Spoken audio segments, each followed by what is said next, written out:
Hi, I'm Tanerélle, and I'm going to be answering questions for Playboy today.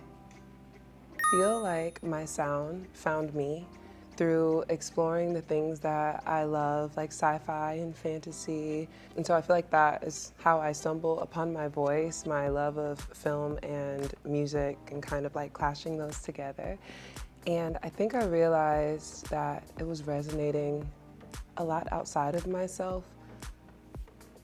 Maybe the first show I ever had, which is funny because I feel like the first show, my show I ever had was like 150 people at this venue here in LA. And it's funny to say that because it wasn't even the streams or anything like that. It was like actually being in a room with people and feeling how they were responding or knowing the words and just feeling their energy. And I was like, oh dang, this is real.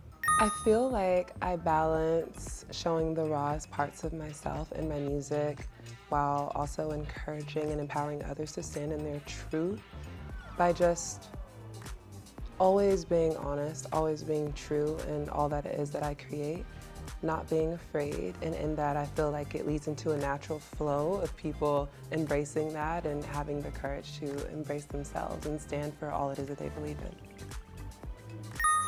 The universe, femininity, and divinity have definitely shaped me as a creative, as it has shaped me as a woman.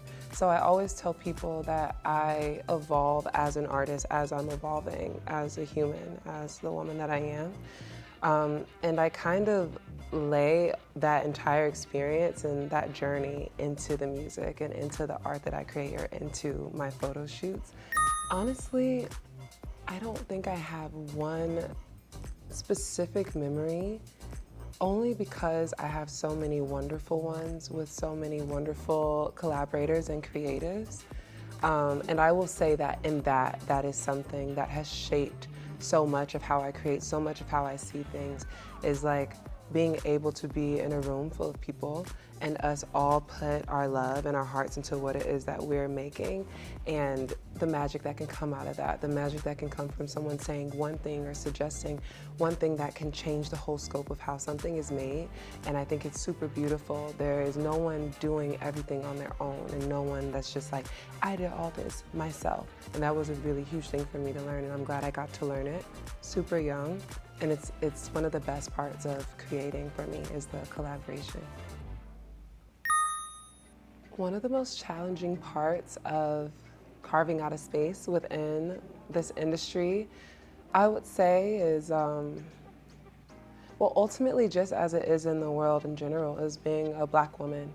I feel like sometimes we exist in a space that wants us to be against each other and kind of like crabs in a bucket. There's kind of like this idea that there's only space for a few of us. And so that is something that I feel like I'm constantly battling, and that is important for me to overcome and to kind of set that example or lean into that example of that not being the case and not being true, and how we can all like uplift and support one another. But yeah, I definitely feel like that is one of the hardest caveats of being in the industry. There's so much love and fun that went into creating Electric Honey. This project was one of the first times I really had the pleasure of creating with so many different creatives. It was one of the first times I was introduced to the concept of being able to go into the studio again and again and again until you get it right in terms of one song, which was very exciting because I just signed my first major deal with Republic, so I had more access in terms of that, as opposed to like creating out of more scarcity in the past and just trying to fit things in where you can.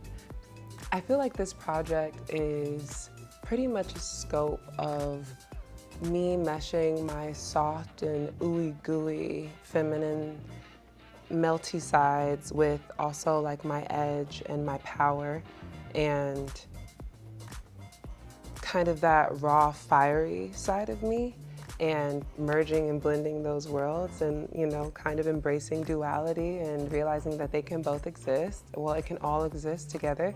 And that's kind of what I want people to take from it. I want them to have a good time. I want them to feel like inspired and feel sexy and beautiful and hot and empowered. I want them to dance, I want them to cry, I want them to feel all the things, because that's really what it is. It's just like a scope of all that I am in one little tiny little package. If I could go back and give my younger self one piece of advice, it would be to love yourself. That there's so much that you could potentially not have to go through just from like what I now believe is and should be the simple act of loving yourself. Having standards for yourself and just kind of like all that you pour into the world and to everyone else, making sure that you leave space for you.